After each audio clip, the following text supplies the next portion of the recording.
difference between a 5-minute and a 60-minute, or even you start to get to 15, all your bad habits start to show more. Like I worked with a comic the other day, he loves to do analogies. We were watching a 5-minute set, in the first 3 minutes, he did 3 analogies.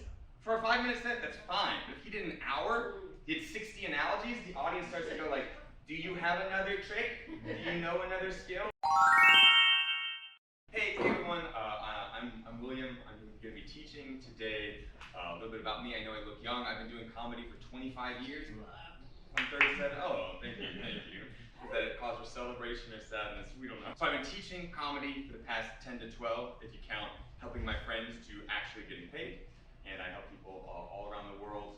I have students in currently 30 states and 10 countries and counting. I've helped people all the way from like English second language, first time ever performing, up to one of my students, the special I helped her build is on the New York Times and NPR's Best Comedy Specials of 2023.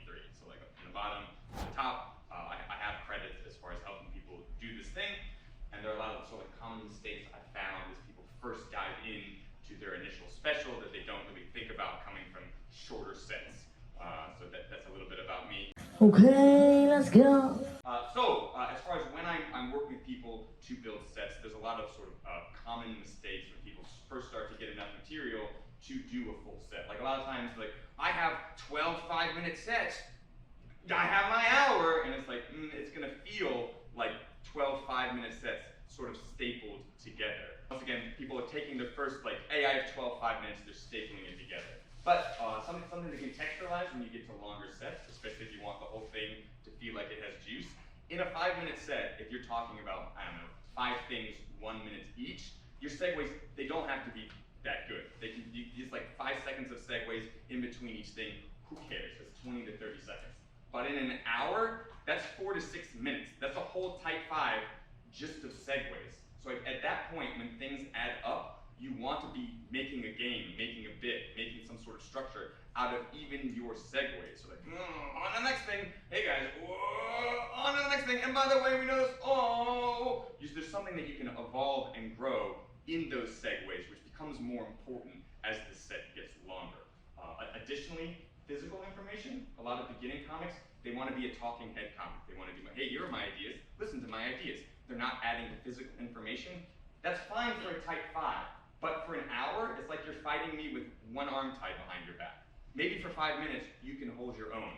Over an hour, it's gonna stack up. For example, even jokes aside, even communication-wise, if I say, I'm gonna take something, split it apart, flip it upside down, split it again, combine it, and make it do a loop-de-loop, it's very hard for you to understand, versus I'm gonna take something, split it apart, flip it upside down, split it again, combine it together, and make it do a loop-de-loop.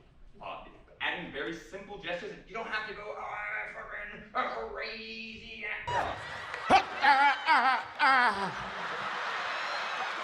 But even simple gestures overlaid onto your comedy will help, and it will allow you to call things back. If I need to incept the idea of splitting something in half, I have physical information I can do that with as well. I don't have to just rely on my voice. And a lot of times when people first start to get to their specials, they'll have like 30 to an hour minutes of comedy that's all like, hey guys, how you doing? This is my idea.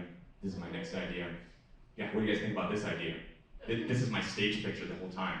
I'm just a talking head, and I'm just right here. But there's dramaturgical tricks that we can use. For example, if we do like an act out as our dad or whatever, like, hey son, you wanna go fishing with me in the morning? Wake up at 5 a.m., talk to me all day. Like, fuck no, dad. Great. Later, if I do an act out with my mom, and I'm like, mom, no, shut up, dad. I put my dad in that part of the stage. The audience has learned dad is there. I can call back that information. I can use things that I've taught you with regard to stage picture and places on the stage. There's a thing in the human brain, you tend to remember something in the same situation where you learned it. If you learn something drunk, you are more likely to remember it drunk. If the audience learns something while you are in this part of the stage, they are more likely to associate that joke, that idea, with this part of the stage. So if you need to call it back later with bridging material, simply moving to that part of the stage will help that joke land harder because they've already associated that idea with that area. And if you're sort of roaming around, you can plant those different jokes in different spots. we are always communicating on two levels, whether we want to be or not. There's the verbal line, which is the word, even if I don't say anything, with my silence, I'm implying some sort of a deeper gravitas, or implying it's your turn to speak, etc., etc.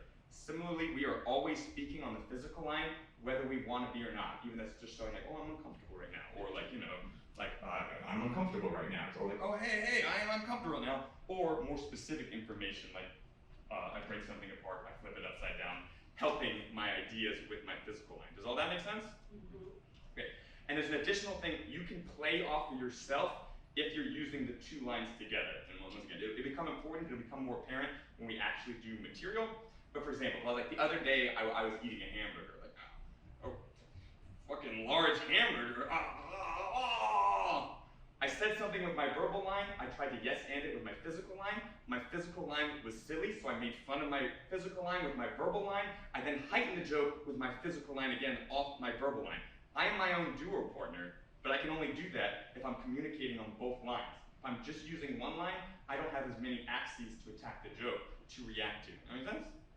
And any questions on physical and verbal? Great, okay, great. So we're gonna talk about segues and games we can play and ways we can make segues more fulfilling as we go through this. We're gonna be talking about mapping on physical information. There's also, you know, this big thing in the comedy world, like you wanna start with your strongest joke, and then you end with your strongest joke. And there's this thing where, like, at least in my opinion, comedy is probabilistic, it is not deterministic. The same joke that absolutely kills for this audience might not resonate as much with this audience. Hey, you booed me in the beginning. Don't be. It was a double boo. So your always best joke, it's hard to say this joke will always be the best joke. It'll always be stronger than all my other jokes, no matter what the circumstances is. Let me put that as my ending, so it feels like a fulfilling closure. But sometimes it might not be. Maybe your second to last joke lands harder that night. In a 5, hey, who cares? In a longer set, if in your last 3 bits it goes like best, not quite as good but still good, not quite as good but still good, it's gonna feel like your set is dying right into the end, right into the culmination. And so it won't be fulfilling as you go, okay, thank you, have a good night. And like, oh, I kind of ate shit a little bit with that last joke compared to we were roaring laughing 2 jokes before. So if we can, a lot of times a good thing to use or at least think about for your final bits is if we have some sort of game that allows us to call back all the other strong games of the night. Because then as a sort of piece, it's using all of the best jokes, so it doesn't matter which one hit hardest because they're all incorporated into that bigger piece. And it's sort of like a Broadway show where people get to applaud their favorite actor one last time. You go, hey, remember this joke? Yeah, oh, hey, remember this joke? And there's multiple sort of like formats and vehicles we can do that with. And as you guys do your material, I'll try to show you some ideas of how easy it is to craft something that makes it feel more fulfilling. Because the reason I espouse that is simply because of that dynamic where you want to end on the strongest thing, and because comedy can be probabilistic, you don't want to happen to have like, this is my big taping, I only get 1 bite at the apple, and then the audience just didn't respond as well to your final joke that night, and it feels like your special is dying at the end instead of culminating in its absolute greatest as a sort of like send off to the whole piece. The difference between a 5-minute and a 60-minute, or even you start to get to 15, all your bad habits start to show more. Like I worked with a comic the other day, he loves to do analogies. We were watching a 5-minute set, in the first 3 minutes, he did 3 analogies. For a 5-minute set, that's fine, but if he did an hour, did 60 analogies, the audience starts to go like, do you have another trick? Do you know another skill? I don't want to hear another this is like that. A big thing, especially in 30 minutes and 60 minutes, which don't apply in 5 minutes, people a lot of times have to drink water.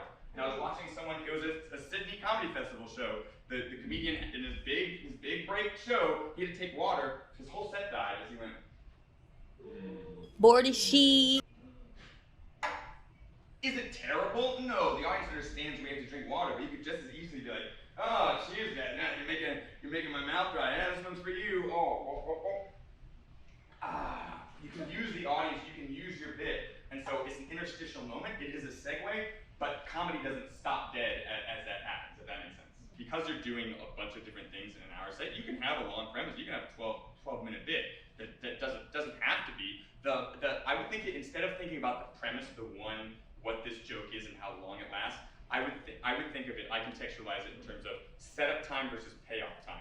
Ideally, the ratio of setup time to payoff time slowly gears to more payoff time and less setup time, because you shouldn't have to teach the audience as much as they know more about you. Does that make sense? Yeah. It's like you can do long, you can talk about the same thing now for 12 minutes, but it shouldn't have to be, here's a thing, and then here's another thing, and then here's another thing, and then here's a payoff. It should get to the point where thing, payoff, teach a new thing, I go thing, payoff, payoff, payoff. Because the shared knowledge just grows with the longer set. And once again, for 60 minutes, for 30 minutes and longer, we really have to watch it because it just stacks up. Does that answer the question? Ending. Yeah, that notion of big endings sounds a bit daunting. That is to say, how on earth do you find a big ending when all we've got is simply not life takes all things? Simply life, that's what all stand-up, all you have is the infinite possibilities of life. All you have is the best weapon ever. Okay, no. That's what I mean. Yeah. Come on, I don't have a big ending of my Sure. As far as crafting a big ending, there's multiple ways to do it. Like some more clever and some more ham-fisted. Hopefully today you'll be able to see, 10 different versions of us crafting that, so you can get some idea, and then you just start